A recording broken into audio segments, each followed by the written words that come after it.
Hello and welcome. Today is July 1st. We are halfway through 2020, and my name is Charvelle. I'm Emerson, class of 2013, and you've tuned into EBONI's live broadcast with Conversations with Charvelle.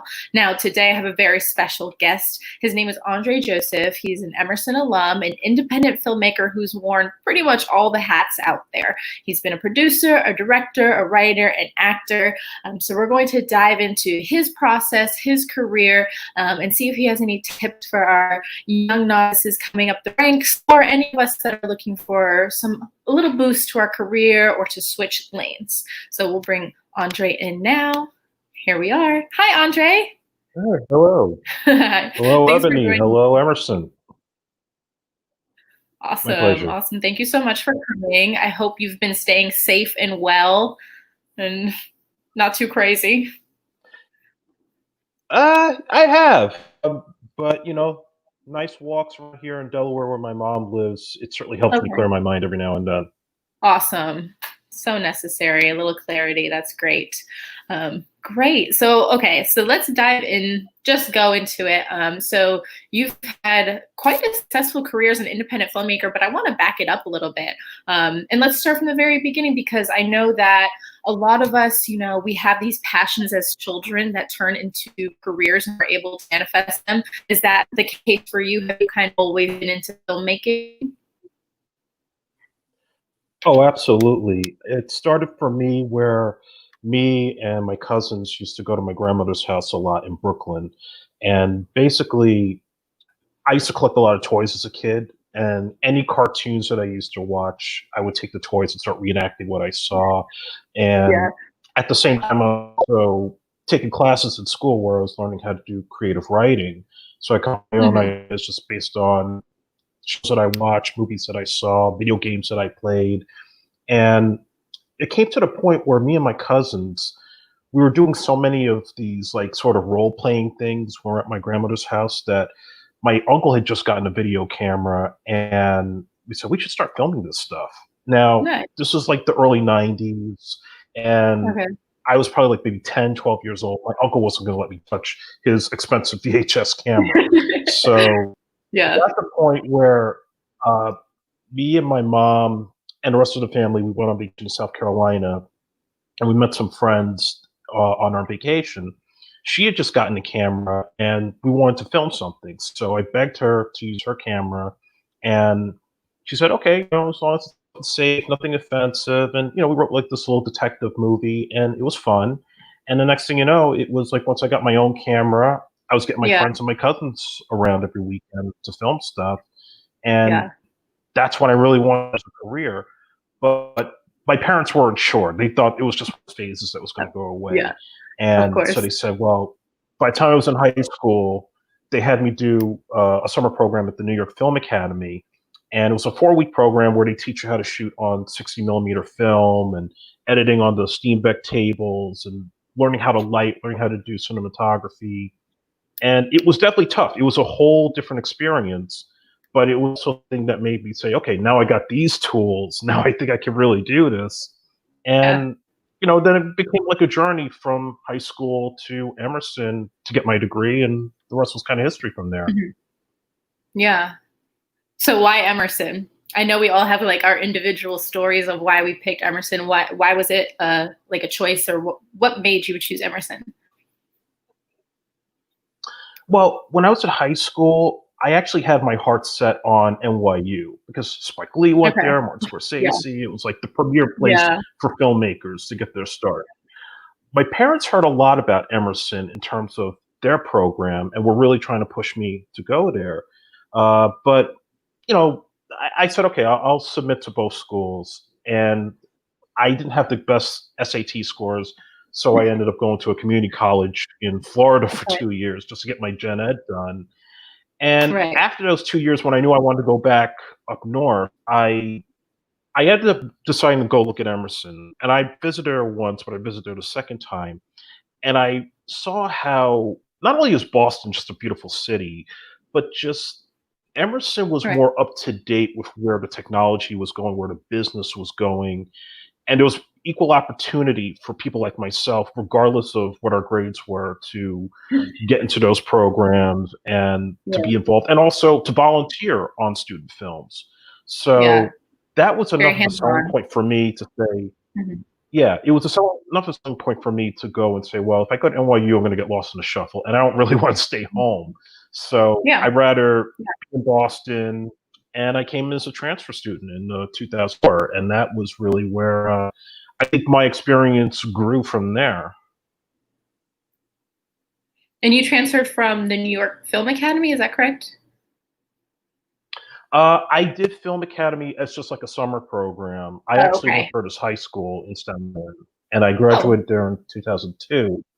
And then I went to Tallahassee Community College in Florida for 2 years because I was thinking about going to Florida State for some time. They had a yeah. program as well, but even though I have some great friends down there, I just wasn't a fan of the area, and I had to be back up north. So, to me, Emerson was really like the nice medium between being close to home, but also Right. knowing I could advance my skills and the career that I wanted to go through.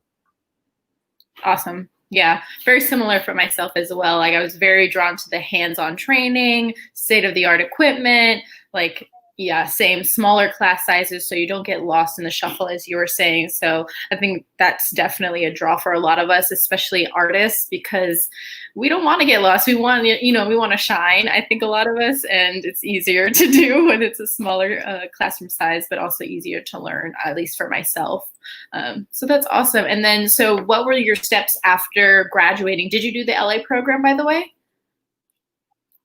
I was considering the LA program, but I just was at the point where I really wanted to like get my career going, and Mm, I had moved around so much between Staten Island to Florida to Boston.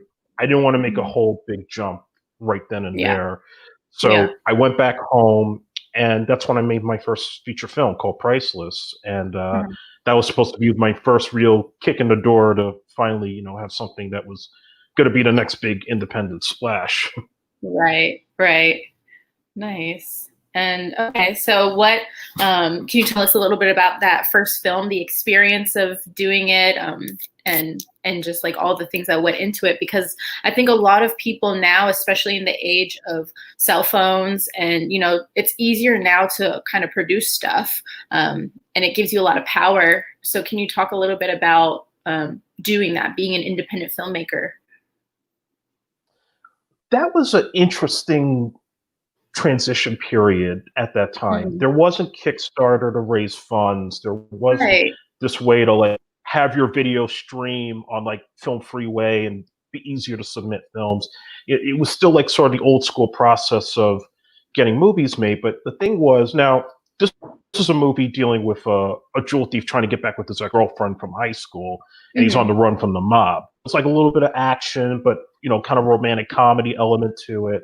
Right. And you know, I tried to keep it simple by shooting locations that I knew of, like just from family, friends, my own friends, and just any contacts that I could get to locations and things like Yeah. that. But I really was pretty ambitious about it at that time. So like I got the I think it was the Panasonic DVX 100 because that was like the first one that could shoot like film and Yeah. still like digital video. So it was like, okay, this is the key. Like we don't have to worry about buying film stock and eating up our budget. Right. So we did that. I got a friend of mine who had the camera and let me lend it for the shoot. And then from there, I hired local crew for the Hmm. project through Craigslist. And I went as far as also going through the Screen Actors Guild to hire some of my talent. Not everybody, but just some of the supporting players. And Hmm. coming out of school, literally within that first 6 months, because we shot this movie like 6 months after I graduated, it had its ups and downs. I mean, the positives was just the experience of finally having a big film set with the crew, solid actors, and just seeing it come to life. Right. The downside and the reality of it was the culture shock because like, when you're in college, you're used to, you go to the equipment room, rent out what Right. you need for your shoot, and get through the weekend and make sure everything is fine afterwards. Hmm. Um, in this case, it's expensive to rent gear. It's expensive to deal with union actors. and you deal with all kinds of issues with personalities that you have to kind of manage, and especially when you're doing a feature film. It tends to be like the budget can run out so fast it's not even funny unless you properly manage it. Fortunately, I had help from like family, friends, and some relatives that were able to put into the project and to help fund it at that time. But there Great. was a lot of things we kind of ran into after the fact that made it difficult to for festivals and things like that. You know, in terms of like we didn't have a marketing strategy, and those are Yeah. things I didn't understand at that time because I was so caught up in the filmmaking aspect of it, but not understanding releasing and promoting and things like Mhm. that. And that's always been the key thing that I try to teach everybody now is that that's just as important as getting the film made. Right. So do you feel like you were ready to jump into production based off of what you learned at Emerson, or was there so much that you still needed to learn along the way, or how do you feel like they prepared you for your career? Well, I think Emerson did a great job in terms of how I could communicate with my crew, Mhm. understanding different terminologies and different pieces of lighting equipment, how to do sound. So I think the basics of like running a production, they really taught me well with that. I think on my own, I had to learn about, sometimes you may not get the right cinematographer, and there could be some conflicts between Mm, that person's experience versus the experience of the gaffers. And so to try to manage that, and it was like one of those situations I never dealt with before. That was like a big learning curve for myself. gotcha. Working with kids, like I never worked Yeah. with any child actors before. So we're so used to like on student films, just whatever time we have to shoot with adult actors or people around our age group, you don't Mm, think about time constraints as much. But when you're working with kids, there's a certain cap that you have to make sure they get done and they're not having to go home late at night. right. So I remember running into those sort of situations. And, sometimes dealing with people that will promise you the world, but then end up not delivering when the time comes to really get the work done. Mhm.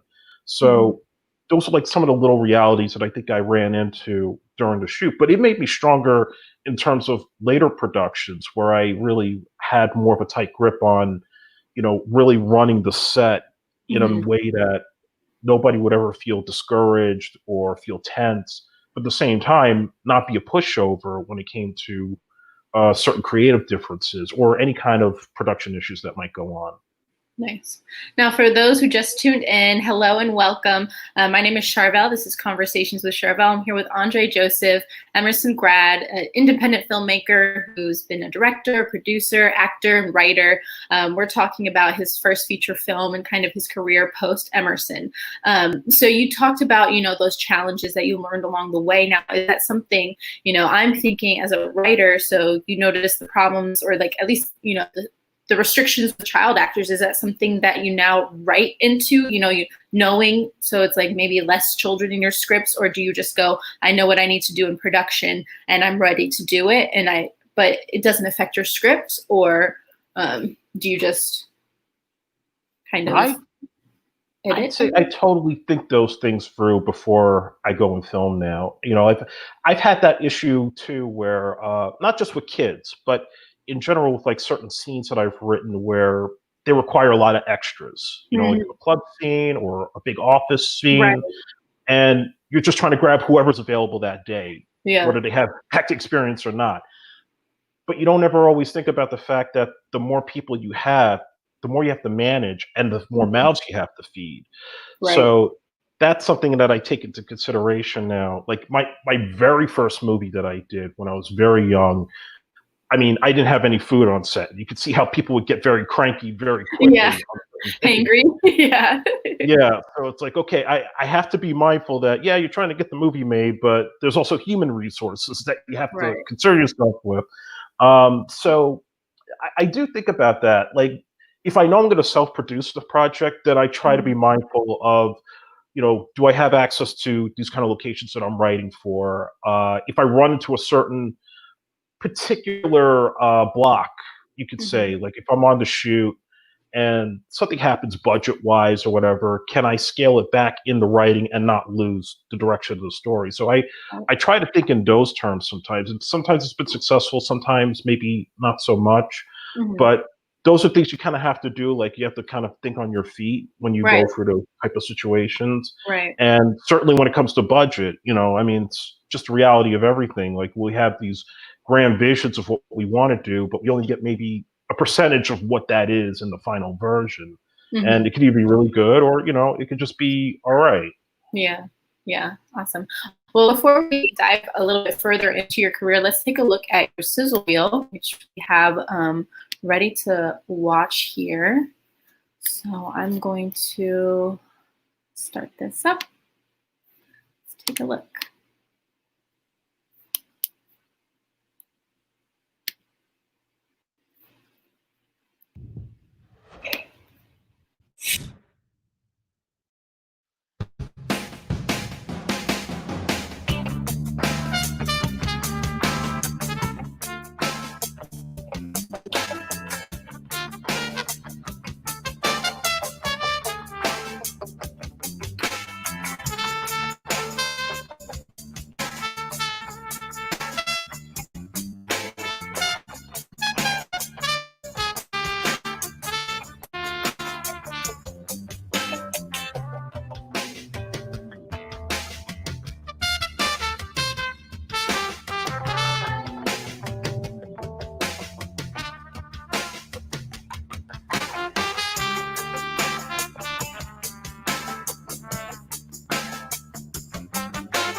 Awesome.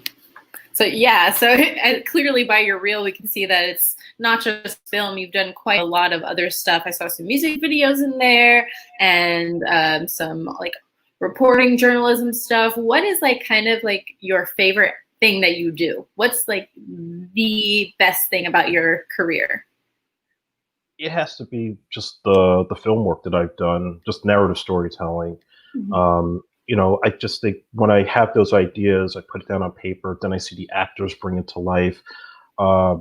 It's just nothing beats it, you know, like when you just see those actors really bring their own spin sometimes to the characters that you create and give it some kind of level of reality that you've never expected.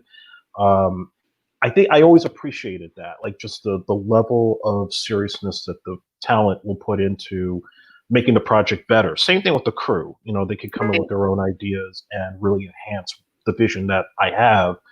So it's definitely not a one-man journey for me. I mean, it's always been like those guys that made it just as important.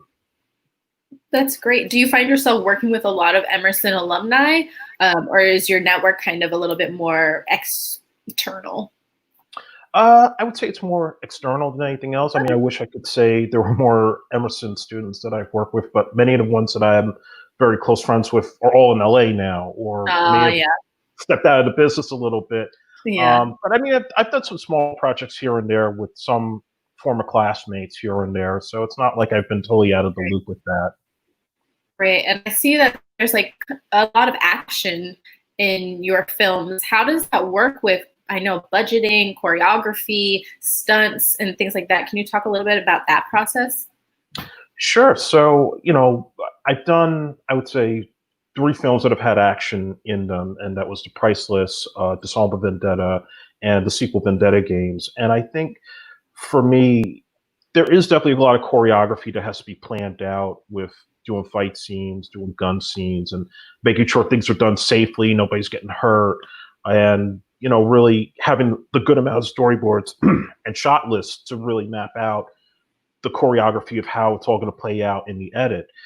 I always approach action like it's a dramatic piece. I always find that it's one thing if you're just doing action for the sake of action, and I've seen God knows how many movies at some of these festivals that are so great at the action stuff, but after a while it just becomes like looking like ballet choreography. Like, what is Right. the story?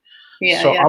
I'm always looking for the conflict. I'm looking for the tension because I'm looking for the underlying things that make the action much more exciting to watch, because that's Right. what I've grown up on. I've grown up on Raiders of the Lost Ark and the original Star Wars, RoboCop, etc.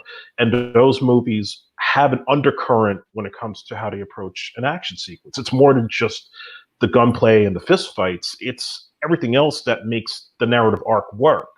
So that's how I Right. always look at it.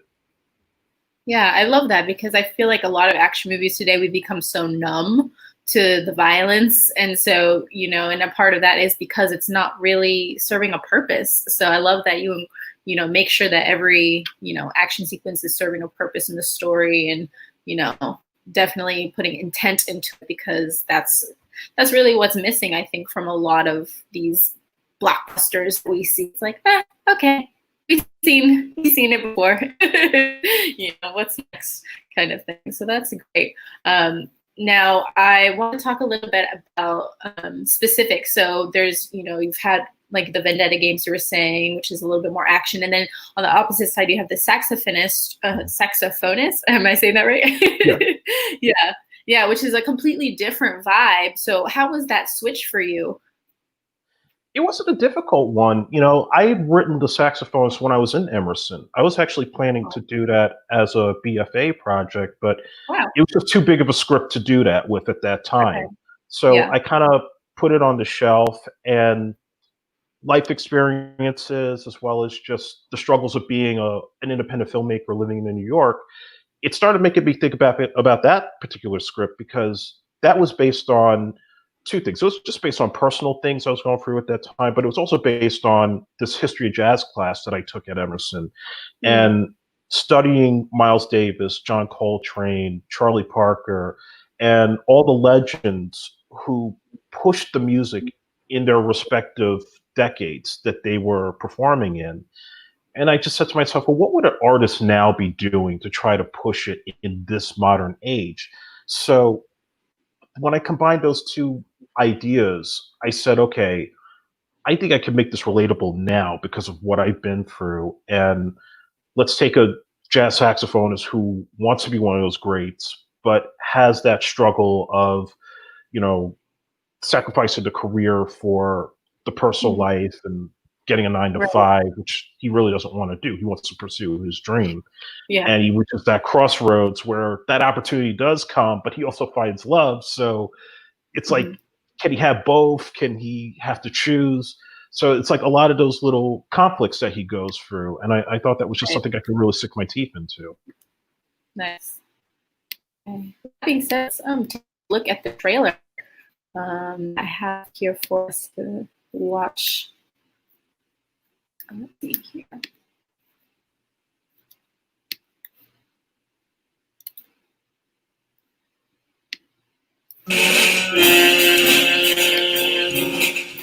what's kind of communicating you? Jazz. What you were playing tonight was pretty amazing. You're a quality talent. You deserve to be surrounded by quality engineers, musicians, and producers. Where's your gig money really going? We can spend extravagantly when I'm selling out clubs and you're acting in big movies. Why don't you just work a 9 to 5 like everyone else? You see, this is why I never get anything done. How dare you patronize me like that? Well, it sounds like she was in it for the wrong reasons anyway, my man. It's time to get out of the past, get with the now.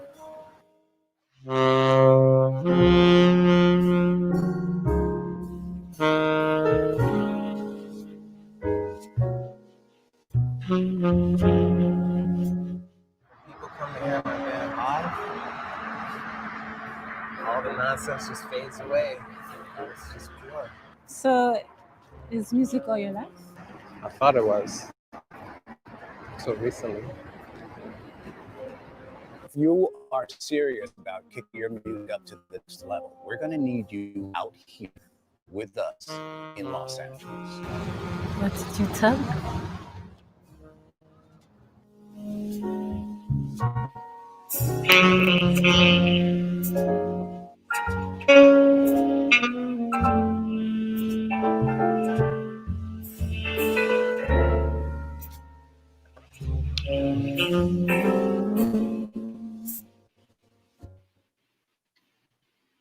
Awesome. And as you can see on the poster that you sent me, it's pretty, high acclaimed. How does that feel to, this piece that you've been holding on to for so long to see it, get that praise that it deserves? Oh my God. I mean, that's what I dreamed that would happen with that film. Yeah. I believed in it that much when I decided I wanted to do it, that I was going to go all out. And I wasn't just going to limit myself to film festivals, but I was also going to try to show it in schools and community centers. Like I kept thinking about like when Spike Lee first started and movies like She's Gotta Have It and School Days. He was touring with those movies because they weren't going to go out to like the major cinemas. So I kind of went through that same process to try to build my audience on a street level. And I think it really has gotten this amazing reception. People have been able to relate to it in so many different ways. Even musicians have been able to relate to it. Right. And that makes me feel accomplished as a filmmaker, not just the awards, which are fantastic to have, but just when I see people really enjoy the story for what it is and get engaged in the performances, that makes me feel like I did my job at the end of the day. Awesome. And where can they watch that? Anywhere right now? Yeah, so we have it streaming now on Amazon Prime, and also the DVD and Blu-ray is available there. And it's also on the Bebop channel, which is also a website you can find, bebop.tv. So it's playing there on a routine basis. Great, awesome. So good to know. Okay, so we have this. So would you say that was like a passion project for you? Oh, totally. I mean, that was something that I didn't even expect to even get distribution for. I just was making that simply, not just as a calling card, but really just to get something different out there for myself. And something that also had positive representations of Blacks in film. Right. Like I didn't want it to be caught up in the regular drama that you see every day. I wanted to see like just something everybody could relate to, which is just being an artist, going for your dream, but also the realities of the struggles of having to get there. Right. Particularly now, it's so great because a lot of these stories that are being told are so much about Black pain and struggle. And so it's nice to see a different story, a different journey that's going on where, yes, there's pain and there's struggle within it, but it's, a little bit on the lighter side. And like you said, super relatable. As soon as I heard that clip of him saying, or her saying, just get a 9 to 5, I was like, oh, my heart, my soul, like I can't. Yeah. And I know so many other people that are like, that is almost like the worst idea to them. It's like the idea of working a 9 to 5. I've been there. Yeah, I totally get it. And it's like, no matter what artistry you're doing, there's, like you were saying, there's something to relate to about that journey of your passion versus survival. within this world that has been created for us. So that's awesome. And I remember looking, I think what was your latest film that you've been working on? So the project that I've been trying to get off the ground recently is American Gunslingers. Okay. And this is a Western film. We're still debating if it's going to be a feature film or if we're going to do it as a series format. And basically, in a nutshell, it's dealing with these two brothers who are actually from an interracial family in the late 1800s. One of them grows up to be an outlaw. The other grows up to be a preacher. And Sorry, I'm hiding it. Well, we'll watch the trailer after you talk a little bit more about it. yeah, so basically, it's these two brothers. One's an outlaw, one's a preacher. It's the late 1800s. And they're reunited because they have these tattoos on their arms. And when they put their arms together, they form a map. The map is supposed to lead to something that their father buried before he and their mother were killed 30 years earlier. So they go out on the search while these bounty hunters who have some kind of tie to their past start to follow them. And a lot of tension, a lot of like things in the past that kind of come back to haunt them. And it's just, even though it's like sort of like a Magnificent Seven, Butch Cassidy Sundance type of movie, it's very deep. It's the complexities of the drama are just so intense. Like that's the stuff I'm looking forward to doing, aside from like the old school shootouts. Yeah. Awesome. And so I think what I had seen was did you run a Kickstarter for this one or a crowdfund or some sort? Yeah, we tried to do a Seed and Spark campaign to raise funds and also for people who were willing to loan us horses and costumes and things like that to contribute to the project. Unfortunately, COVID-19 hit, so that kind of affected our goal. But we're not giving up on it. We're still trying to find investors, and hopefully when things calm down with this current crisis, we'll be able to pick it up again. So the only thing we have right now is just this trailer that we produced last summer that we were also using as part of that that promotion. Okay, let's take a look at it. Let's see, I'll pull it up here for us.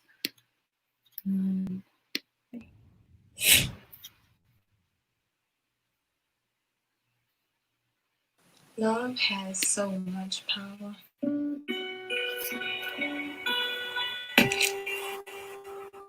Need for it.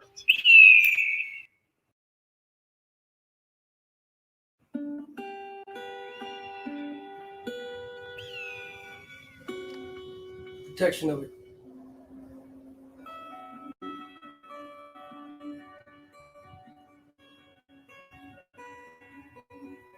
The anger of its rejection. What makes a good soul go bad? And a bad soul redeemed.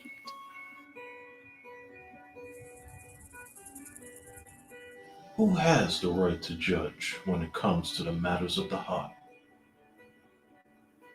And who pays the consequence when we do?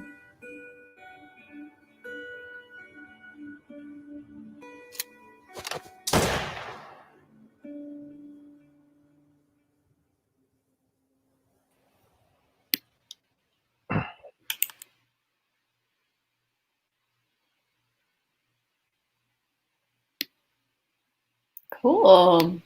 So again, just like kind of like I feel like you're kind of like this chameleon because it's like there's like different theme, different vibe of almost all of your projects. Is that something that you do often or?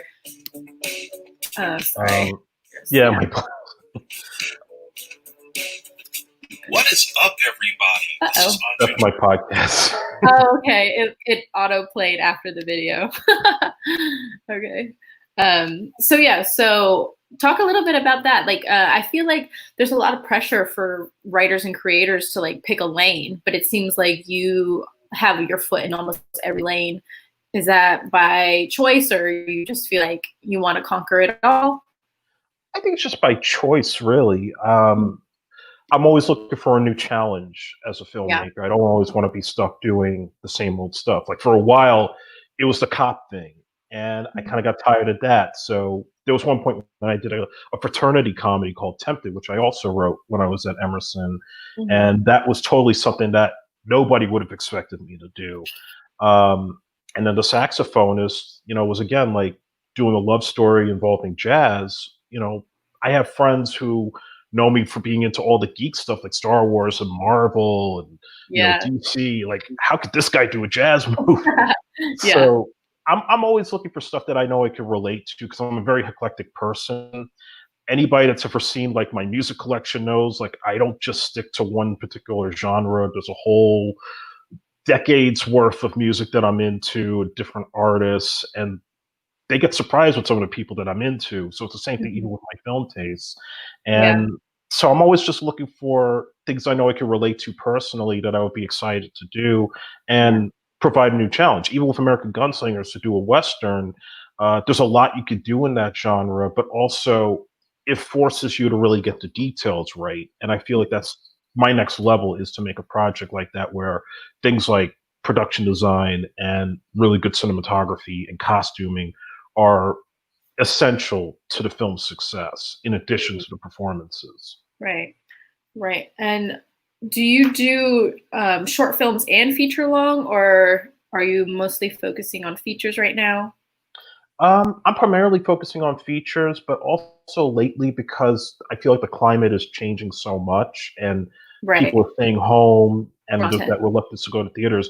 I mean, I think the web series format is something that I've been exploring a lot lately, because people are really like, I see shows now on Netflix that are getting the kind of popularity that classic films used to get in the old days. And so I think that there's something to that in terms of the future of where I think cinema and television are going. And so I think that's something that with certain scripts that I have, I'm starting to kind of go back to and see if I can even expand it into like a, 8-10 part episodic series format, where I could tell more of the story and really have that room to expand characters, expand scenes, and things like that.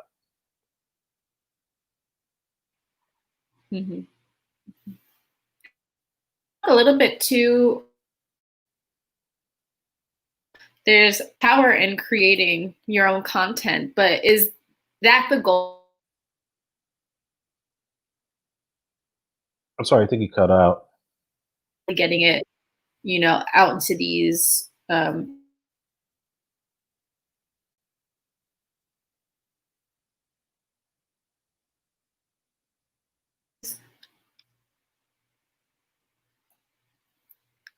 Are you there? Yeah, I'm here.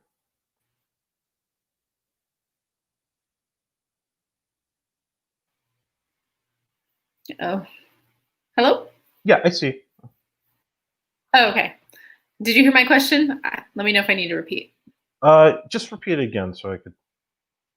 Okay, so I was saying that there's a lot of power in being an independent filmmaker, and just ownership.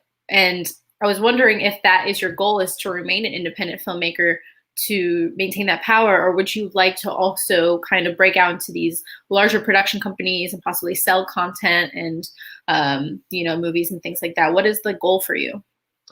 My goal ultimately is, if I'm fortunate, to just turn this career into something that becomes an income and becomes what I want to do for my life in terms of supporting, my own living. And eventually, if I ever do get married and have a family, that this is what I'm doing, even if it's not exactly always making narrative films, but that ability maybe to say to have a big enough company to do commercials and music videos and promos like I've been doing all along as a freelancer.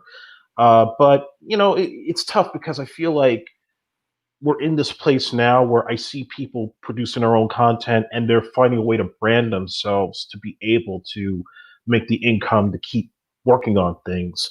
Right. And so I kind of see myself going into that direction in the future, because I think there's just that way of producing your own work and with the right distributor, be able to get your work out there on a number of different platforms that people are going to stay home and watch, and hopefully build your audience that way. But I would never rule out, if the opportunity ever arises to work under an Right. established filmmaker or producer. And let's say if Marvel comes to me tomorrow and they want to interview me to direct a film or one of their shows, I wouldn't hesitate to say no. I would totally look at that opportunity to do so.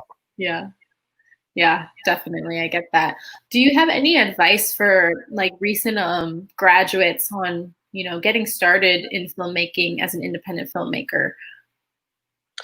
Yeah, I would say start simple and then get ambitious as you go along. I feel like if you're coming out of school and you don't really understand, when you don't have that parachute to help you, that like you do in school, like you don't have the equipment room, and it's not so simple to just get people to volunteer for you because everybody wants to get paid for their work. I Right. would say your first project, where it's a short or a feature, should be something that you have the resources to pull off on a reasonable budget. Mhm. And then from there, build your resources through the film festivals and, for your networking contacts and building your brand if you're planning to go in that direction. And just don't quit. Everybody's going to face that rejection with everything, whether it's trying to Right. get the funds, getting your film into a festival, finding a distributor. But I feel like the land is so open now for content and people are looking for something new that there's so many avenues you could go that there's no reason to quit while you're ahead. Yeah. Because even on my first movie, I'll make this as an example with Priceless. Like I said, I didn't know anything about marketing or film festivals. I was just sending my DVDs to the biggest ones that I could think of, like the American Black Film Festival. I was trying to send it to Sundance, and I got rejected by most of them, like probably like 5 to 10 of those major festivals. And I thought, maybe the movie's just not working. I don't know what to do with it anymore. And then when I did go to festivals just to network and meet people and I gave them the DVDs, they came back to me with like a positive response. They're like, wow, this is really good. You put in a lot of work into it. And that made me wonder, what could have I done if I pushed myself more to get it out into other places and not get discouraged so much? Right. So I think that's the key, is just not to easily get flustered or discouraged when people tell you otherwise. Just listen to your own instincts, and that's going to push you ahead the longer you stay in it. Yeah. Yeah, I love that. And also something that is like a common theme is, and also we talked about it a little bit with the saxophonist, is how did you balance, or even still to this day, like, when you're getting started, you often have to have that money-making job so that you can, make your passion projects. How did you make that, work passion balance?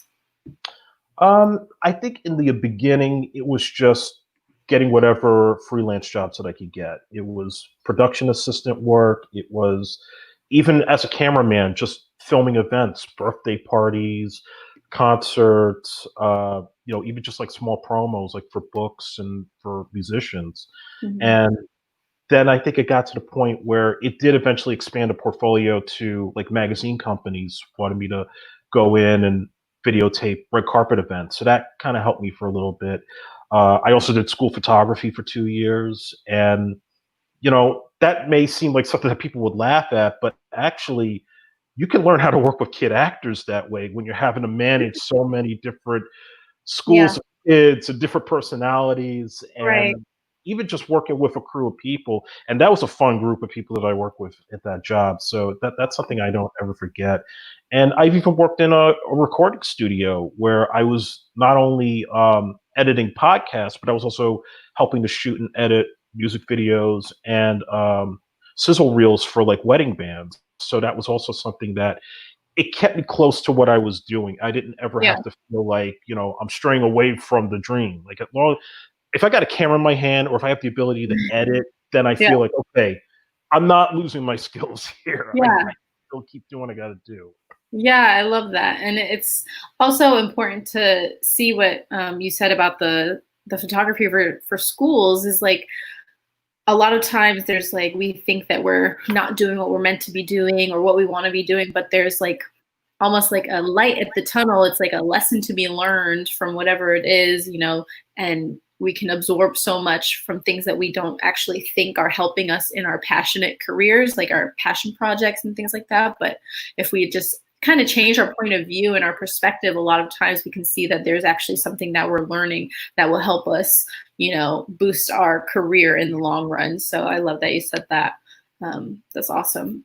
So what is the plan for the future? What are you working on now? I mean, obviously we said the Gunslingers and coronavirus has kind of affected a lot. Is there any other thing that you're working on that we can look out for? Nothing I'm ready to announce yet, but I've been doing a lot of writing since this quarantine started, and I've had a couple of ideas recently that have been kind of relatable to what's going on now, but then other things that are personal that I think can sort of enter into the themes of something even more heavier in terms of drama and still be timely with the current events that we're in right now. So that's stuff that I'm actually, I don't know when I'm going to do those, but I'm pretty excited about that stuff. And of course, I'm promoting my feature film Vendetta games, which I've been. It's been done since 2017, but it only got picked up by ITN Distribution last year. So now that's been out on Amazon Prime and also on the streaming site Tubi, and you can even buy it at Walmart and Amazon. So that's been also getting a pretty good response. Okay, I actually have the trailer here, so let's take a look at this as well. Let's see if I can get her up. Backup moves in on mic signal. You good? Yeah.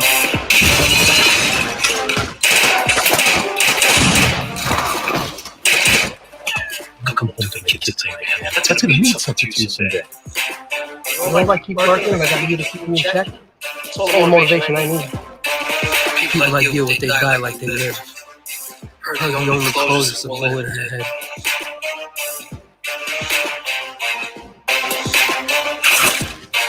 Dog wants you to be mad. I'm gonna do it for Sean. I promise you that.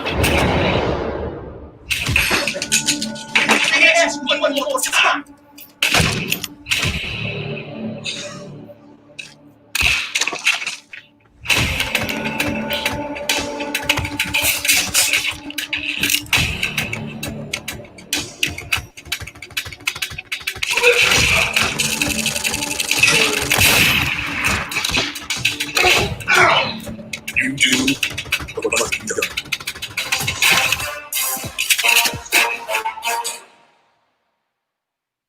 Cool.